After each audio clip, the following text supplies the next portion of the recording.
Episode number 3 of the Washington Nationals rebuild. Episode 2 was a hectic one. We had the trade deadline and the draft. And the draft, no, that's not what I wanted. The draft, it didn't really go exactly how we wanted. I mean, we got a couple nice pitching prospects in Mauricio Ortiz and Marcel Burke. But Lamont Ferreira, not the greatest pick of all time. He could still turn into something, but we could have done a lot better. Trade deadline wise, we made two really big moves. The first one is acquiring Cade Anderson from the Mariners in exchange for CJ Abrams. I think this is a great move for the franchise. I just don't think CJ Abrams was going to be around long term. And getting a guy like Cade Anderson that we can build a rotation around is the move. The other big trade deadline acquisition we made is we acquired Mark Vientos from the New York Mets in exchange for Zach Littell and some other prospect that we were never going to use. Mark Vientos is going to help us shore up probably first base. I have him slotted in the lineup to play first base over Andres Chaparro and let Brady House continue to develop at third. But he just adds some more thump to the lineup when we really needed it outside of James Wood, who's having an amazing season. He's got 40 homers and he's hitting almost 300. And we still have 2 months left of the season. So, yeah. So where things sit right now following the trade deadline and the draft and everything, we are 49 and 63. We have fallen off over the past month, and we're out of it. So what do we have to play for in the next couple months? Well, we really want to see what some of our young guys have. So we're going to jump into some player lock games at the minor league level, take a look at some of our prospects, and who knows, maybe at the September call-ups we get some guys up into the major leagues and see what they got. Now, we're at August 2nd. I mean, I think the best thing to do is just honestly start simulating for now, and then we'll jump into the games in a couple weeks probably. We might as well jump into it and see if we can get a win, Joey Weimer's up to bat. I don't know why he's playing. I hate that you can't, I have my lineup set. I have it set to manual lineups. Why does it keep changing it and putting people in lineups that I don't want to play? All right, Joey. 2 outs, runner at second. Can you do anything? He's going to get ahead if I'm being honest.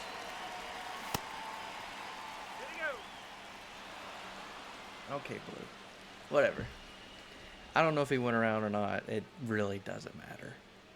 We're going to hop into this game player lock. Let's use our boy James Wood. We haven't used him all season. We got to get a game with him at some point. Home against the Cubs.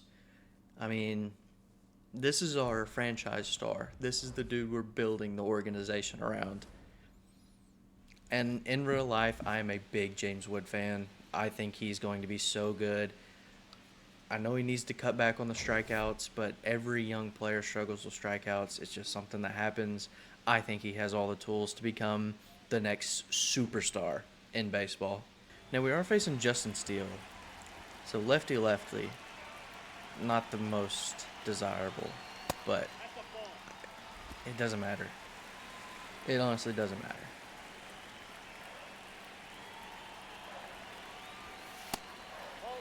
Ball 2. Come on, James.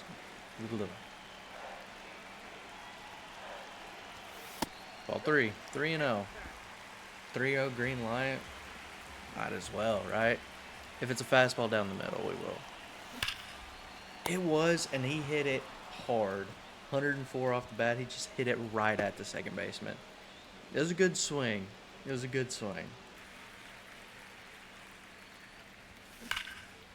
Gets another fastball just a little early on it.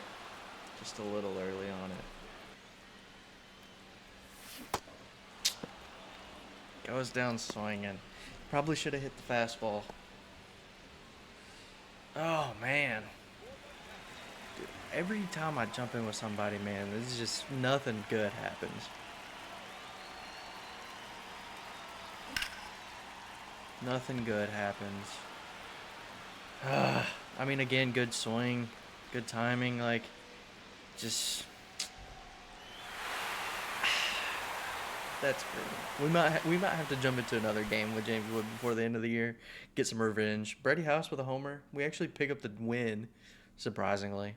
So, I don't know what I want to do with some of these guys. Like Vientos, he has 3 more years of arbitration, so he's here for a while.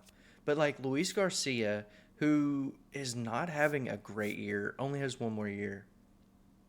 We could try and extend him, but I'm not convinced that's what we should do. I think we wait it out and see how he plays in the first few months of next season because he might be a trade piece if we don't want to give him a lot of money. Same thing with a lot of these guys. Since we have them under control, I'm not really interested in, extending them. Like Jacob Young, though, plays good defense in center, has a 700 OPS. He's got 3 more years of ARB. Like, we've got plenty of time with some of these guys. Um, and so that's why I'm not really dishing out money just yet because we got to save up for our boy James Wood eventually. He's going to get that big boy extension. Looking at the top prospects in Major League Baseball, you got Kevin McGonigal, Cole Emerson, DeVries, Walcott. Number 5 is our boy Eli Willits. He's having a pretty solid year. The OPS is under 700, but he's hitting 260. It's not bad. It's not bad. He's only 18 years old. He's already up to a 69 overall. I'm very excited about Eli Willits, and we're going to jump into a game with him and see how well he does. Jumping into this game with Eli Willits, he's batting leadoff for a Double-A team who's honestly not having that great of a year. I think we might also jump into a game with Gavin Fiend because he's one of our top prospects that we got in that the Nationals got in the Mackenzie Gore trade in real life, because I think he could be a big piece for this franchise in a couple years as well. Eli Willits, the switch hitting shortstop. I'm so excited for him, man. He's developing so well already. Oh my god, dude. Tried to sit back on that outside slider and he just hit it straight to the first baseman, dude. Oh, it's so frustrating. I want some of these guys to do well, but I don't know what to do.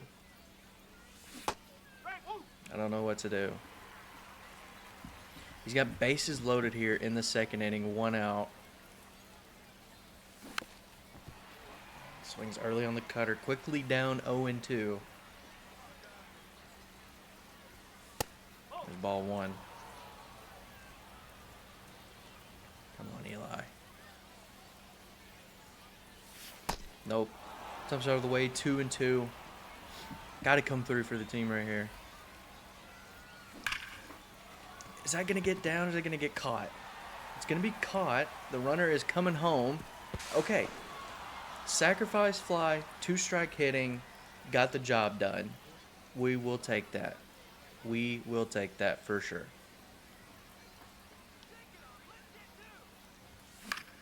Tried to get the fastball just a little late. The swing is nice, though. I will say that. The swing is really nice. Had good timing on the changeup. Probably shouldn't have chased it, but, I mean, it clipped the zone, so. Gotta wear that one. Gotta lean into it a little bit. Need to get on base. That's ball 4. What an at-bat. Came back from 2 strikes to work a walk, and now we've got bases loaded again. This time 2 outs.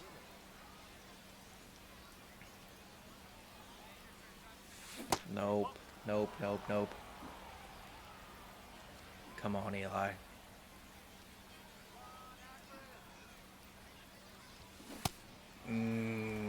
Kind of chased the fastball inside.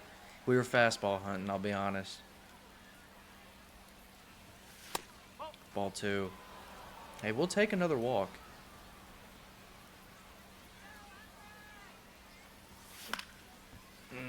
just late on the fastball. 2-2 now.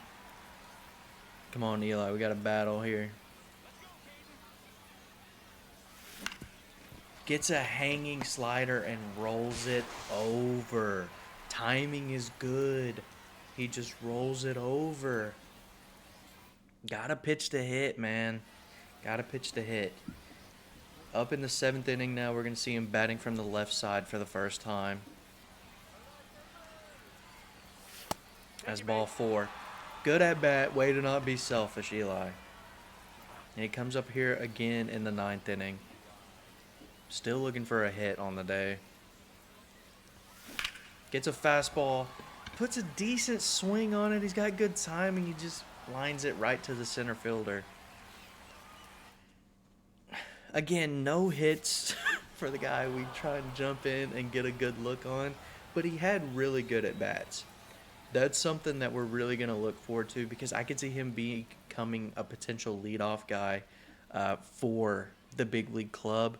And if he can do well at working at bats, working counts, making pitchers work, that's huge for his development. All right, we're making our way towards the end of August, coming up on the beginning of September call-ups for the big league club. We're going to take another look at one of our top prospects. It's actually a guy that was a top pick by the Nationals who has been really, really bad in the minor leagues so far, and that is Seaver King. In real life, this guy has been absolutely awful in the minor leagues for the Nationals. But in our franchise, he's actually progressing pretty well. He started off the season in Double-A, killed it in Double-A. We moved him up to Triple-A. Not the best, but not the most at-bats just yet. I don't think we're not going to call him up to the Major League Club, but I want to get a look at him in Triple-A just to see what we're working with because he's already progressed 3 overalls in one season. So if he can continue at this rate, this could be a contributing piece to the big league club. Seaver King, man. Nationals spent a top pick on him, and he has not done anything to show that he's been worth it so far. But hopefully we can change that on here. Hopefully we can change that. Runners take off on the full count with 2 outs. Gets a fastball. Doesn't get the best swing on it. Flies out to left center. Up again in the bottom of the 4th. Nobody on. Last 3 games, he's got a 300 average. Probably shouldn't have swung at the slurve outside, especially 1-0. That's just not your pitch. Seaver King gets this inside sinker, drives it through the hole on the right side of the infield. He got a hit. That's a lot better than a lot of the people we've used so far. It's a lot better than some of the people we've used so far. So we'll take that. I will say the swing is pretty nice. Nice and quick. Perfect from Seaver King. Seaver King.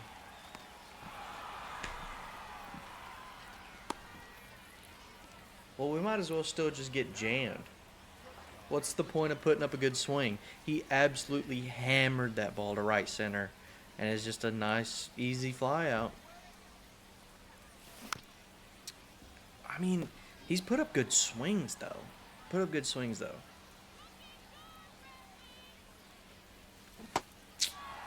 Chasing the curveball. Oh, my goodness. Fooled by the curveball. Strike 3. And that's going to do it. He put up the best swings that we've seen so far. Hey, the swing was nice. And if you have a good swing, especially in game, it'll play. All right, we're here. September 1st. September call-ups are upon us. We got 2 extra spots on the Major League roster. We got to figure out what we want to use it for. We need a pitcher big time because the majority of our pitchers are absolutely garbage. I don't want to call up Kate Anderson. I don't want to start his clock. I want to leave him down and call him and maybe get him up next year, but I just don't think it's worth bringing him up right now. I mean, just a lot of these guys are just not great, dude. We're just gonna call up Jackson Rutledge to be an extra arm in the bullpen. I, I'm not. I'm not excited about any of those. I think on the offensive side, it's time to call up Harry Ford. I know he's not having the best season in AAA, but Kaber is playing absolutely awful in the major leagues. So we're going to bring up Harry Ford, get his major league debut for the Nationals. And I'm actually going to send down Drew simply because we have no need for him again since we have 2 catchers now, which will allow us to call up somebody else. I'm not 100% sure who. Like, I don't really necessarily want any of these guys to come up. How many options these guys got? He's got another option. Arelvis, you got another option. Yeah, he's still got 2 more options. You know what? I love me some Jorbit Vivas. That's not what I want. I love me some Jorbit Vivas as a Yankees fan. So we'll call up Vivas to the Major League roster. We want to get Harry Ford in there. I'm going to put him in the lineup. Doesn't necessarily mean he's actually going to play because they like to change around your lineups for no reason. But yeah, Harry Ford's going to be our everyday starting catcher. Player luck with our boy Harry Ford. Yes, Harry Ford's Nationals debut against the Braves. I have played a lot of franchise over the past couple of years, and I've never really seen Harry Ford turn out to be a great player in these simulations or as the farther you go into franchises. So I'm hoping that's different with him here in our Nationals franchise. Facing another prospect in Didier Fuentes. It's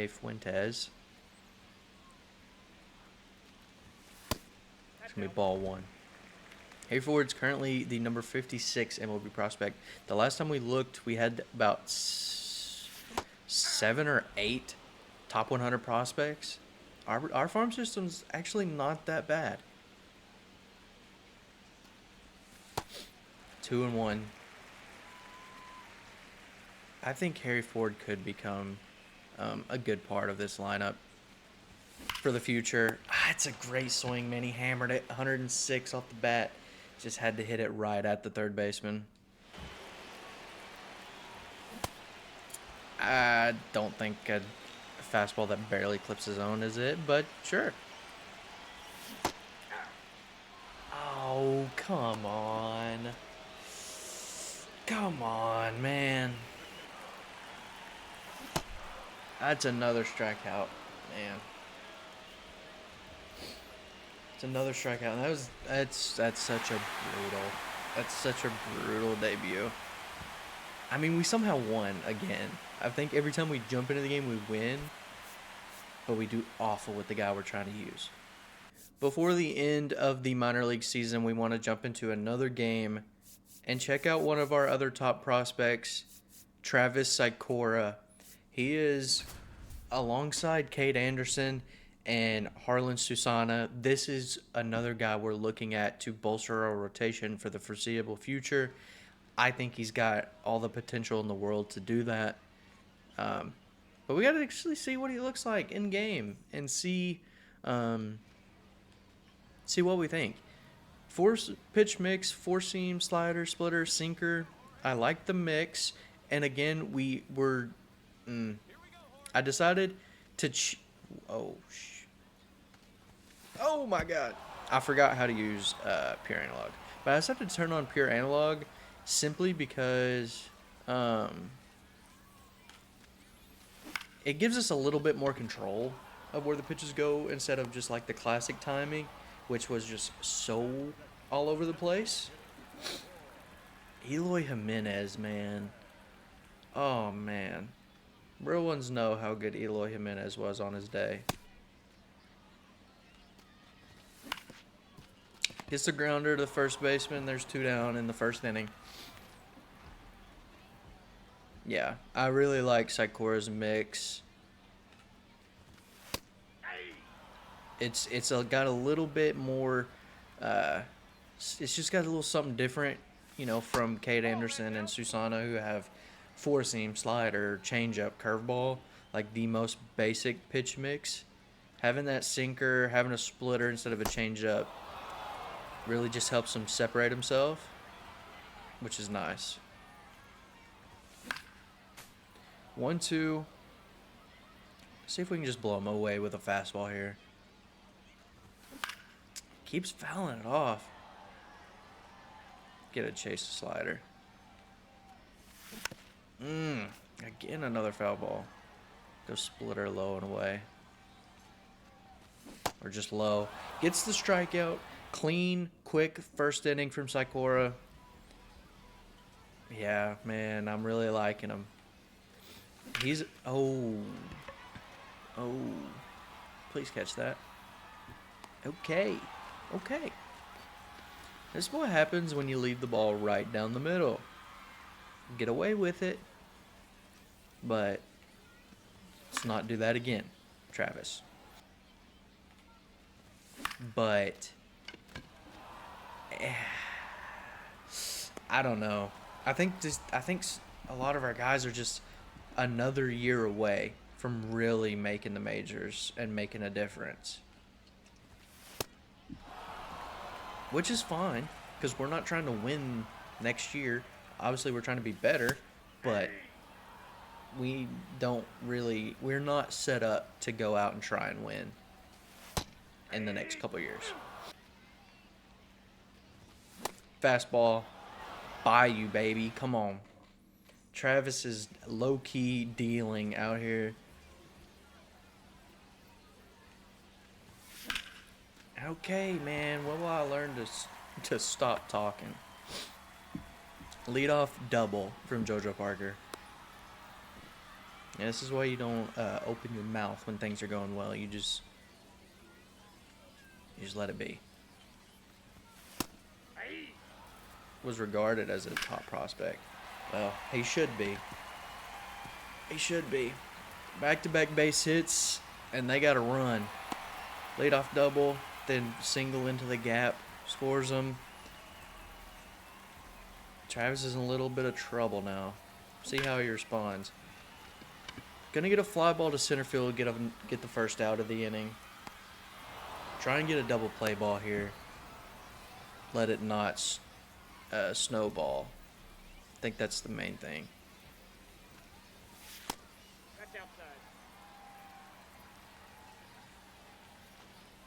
Oh, hang it. It works, though. Second out. Let's get one more. Get out of this inning. Only give up one. That's not bad.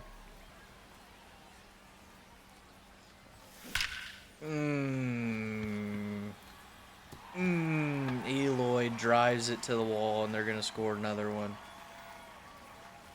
Double from Eloy, and it's 2-0 now. That's a great swing from Eloy Jimenez, man. I don't even hate that pitch. I like where that pitch is located at. All right, there's the third out. 2 runs in the third inning. It's a lot of loud contact. I think it's more missed spots, but the Eloy one was just a really good swing. So I still like what Travis is doing. I wouldn't change anything. The more he pitches, especially at this at the top levels, like he's still only in Double A right now, right? The better competition he pitches against, the more he's gonna learn. And so like next year, I expect him to start out in AAA probably, and work his way up from there. All right, get Get this fastball up. That's definitely up. I'm still keep being way early on the. There you go. There we go. Might get a double play. Good turn. Good scoop. Erases that leadoff base hit. Good splitter. Another strikeout in the fourth. Fifth inning now. JoJo Parker leading off. Let's not let him double again.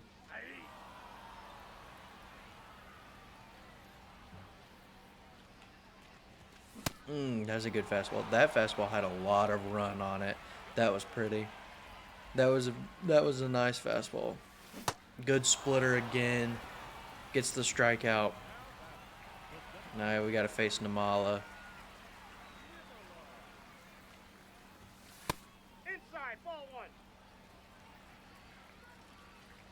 I've noticed that like the control, I think, is a big thing with Sikora. Because a lot of his misses, he just misses on the opposite side of the plate. Like, if he's trying to go outside with a fastball and he misses, he throws it inside. Which is maybe not the best, issue. But I think it's definitely fixable. Can definitely get better. Those fastballs have had some nice run on them. They're not two seams, they're straight four seams. I'm not throwing sinkers either, but they have a lot of nice inside run. What a splitter for another strikeout. He is really working that splitter to get strikeouts. And I like that pitch a lot. If he can keep that at the bottom of the zone, below the zone, that's going to be a very nice pitch. That ball was right down the middle. Got lucky. Through 5. Still 2-0.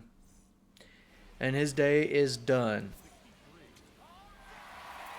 Not a bad outing at all. Had the one blow-up inning. I mean, 2 runs is still not even that bad. 4 hits, 5 Ks, 2 runs. That was nice. That was really nice. It's the last game of the AA season.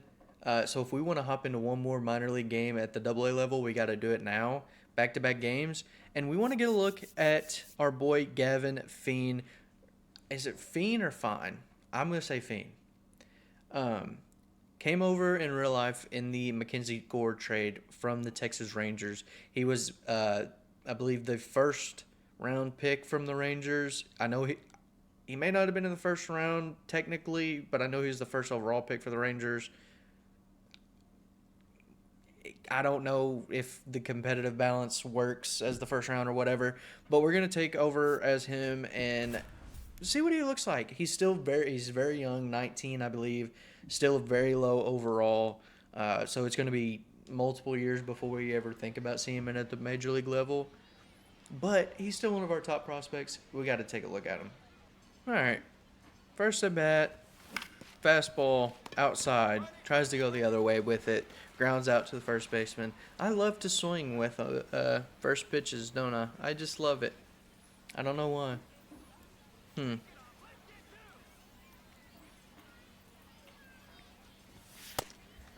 It's because we get good pitches, man. Like, we get good pitches.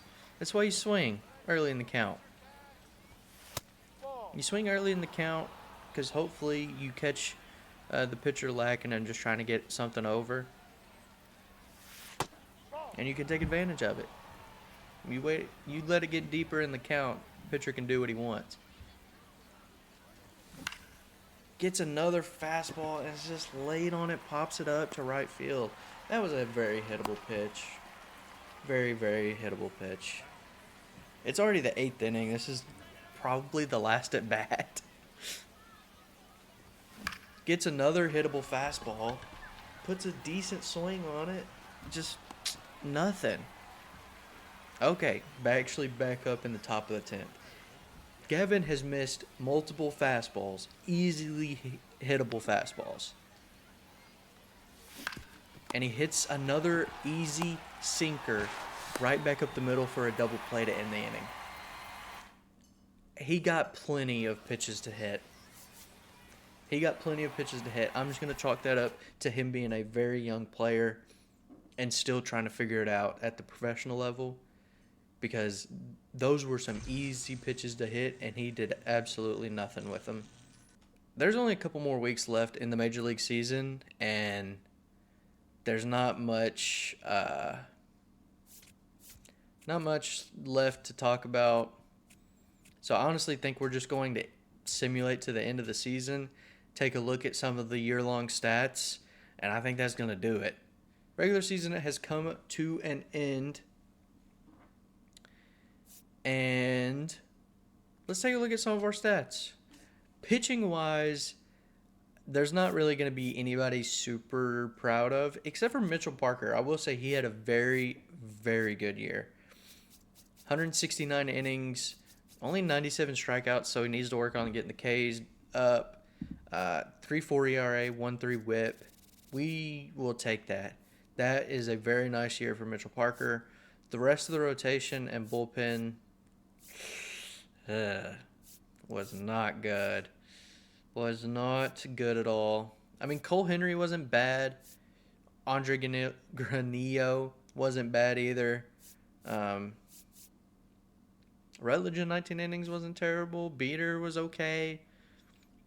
We need a lot of help pitching-wise. So that's definitely something to look for once we get to the offseason. In the field, Cabert started the season pretty hot and fell way off at the end of the year. Harry Ford got a little run in September. He was not great, but probably going to be our starting catcher next year. I'm leaning towards him being our starting catcher and using Cabert off the bench. We'll just have to see. Chaparro actually had a very nice season. 23 homers. Once we brought over Vientos, I mean, he still played 162 games. He played every game. 23 bombs, 25 doubles, has 715 OPS. No bad things to say about Chaparro. Luis Garcia actually turned it up towards the end of the season. 149 games, 15 homers, 25 doubles. Struck out a lot. Had a 700 OPS. So, again, he's making it interesting if we want to trade him next year or extend him for a couple more years. Mark Vientos we brought over in the trade, kept hitting homers, ended with 32. Brady House actually ended with 18 homers as well. Played 139 games, 17 doubles, 18 homers, struck out a lot, but had a 627 OPS. As a 22-year-old, first full season in the major leagues, I will take that. I will take it. I think he's going to just keep getting better. I mean, he grew 5 overalls in one season. I'm liking his progression so far. Shortstop-wise, we obviously traded C.J. Abrams to the Seattle Mariners, and Nasim Nunez took over the shortstop job. He did all right. Willits is up to a 69 overall. Really good progression out of him. We'll look at some more of the prospects here in a second. James Wood. James Wood went from an 84 to a 90 this season because he played 157 games, had 33 doubles, 48 homers, and had a 973 OPS. He might have won MVP. He might have. I doubt it, but he might have. And then Dalen Lyle as well had a very, very nice season. 15 homers, had almost an 800 OPS in his first full season. I really like these two as potential corner outfielders going into the future of our franchise. Jacob Young had a good season as well. Robert Hassel did not play the greatest in his limited time at the major league level either. Dylan Cruz got hurt towards ACL. But when he was playing, it wasn't that pretty. He did have 11 homers and 17 steals and then 72 games.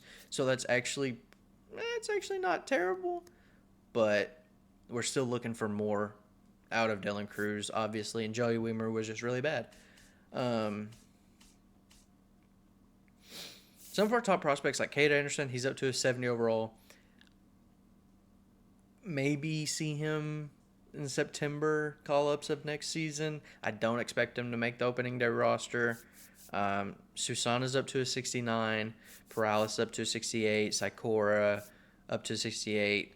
We have some really good pitching prospects that are going to be up in AAA next year. That they're very young. We're probably a couple years away from getting them all to the majors and having something really, really special in the rotation. And the rest of our position player prospects, there's really not that much to talk about. Gavin Fiend maybe progresses, but Willits, he's progressing well. Seaver King's actually progressing well as well. And yeah, I'm excited for some of the stuff we've seen so far. Let's take a look at the rest of the league leaders. Batting average, Acuna hit 354. How many games did he play? 149. Holy cow. Hits, he had 205 hits. Doubles, Corbin Carroll with 49. Triples, Bobby Wood Jr. Home runs, James Wood led the league in home runs with 48. Nick Kurtz had 47. Shohei with 46. Rooker with 45. And Acuna with 44. Holy cow, Acuna hit 350 with 44 homers. That's insane. RBI, Nick Kurtz led the way with 124. Tied for second was James Wood with 118.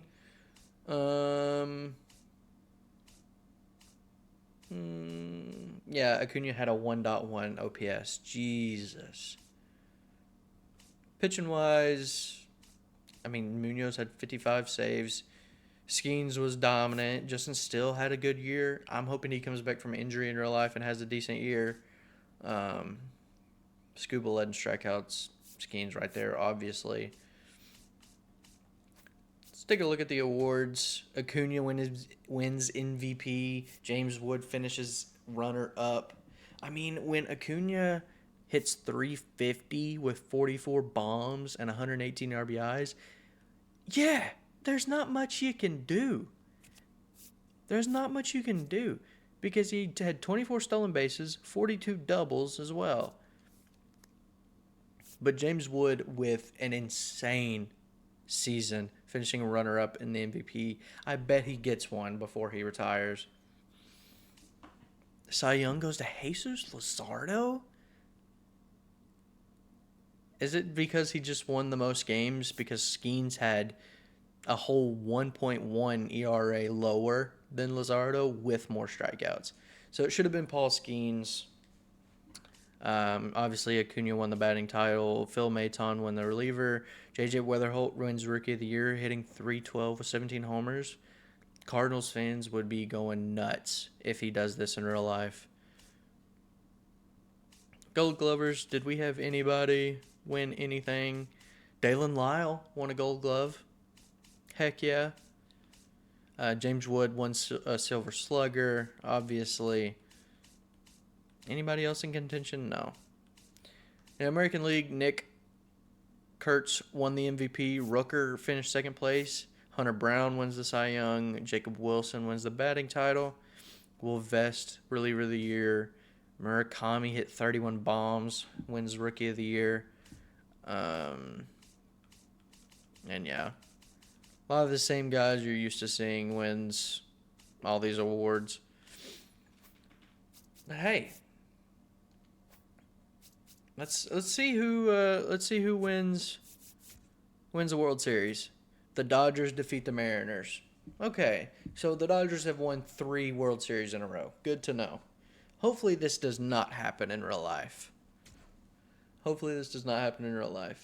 Michaelis retires because he's not good enough, even though this past year he pitched 144 innings to a 4.6 ERA, his best season since 2022. but fair enough. Probably wasn't going to get another job. Max Scherzer, Verlander go into the Hall of Fame, and we're here into the offseason. Only exclusive free agents Trevor Williams. Got to hire a new third base coach. But that's going to do it for this episode. I'm going to make the offseason into its own episode and go in depth into some of the guys we're going to try and sign in free agency, some of the moves we're going to try and make.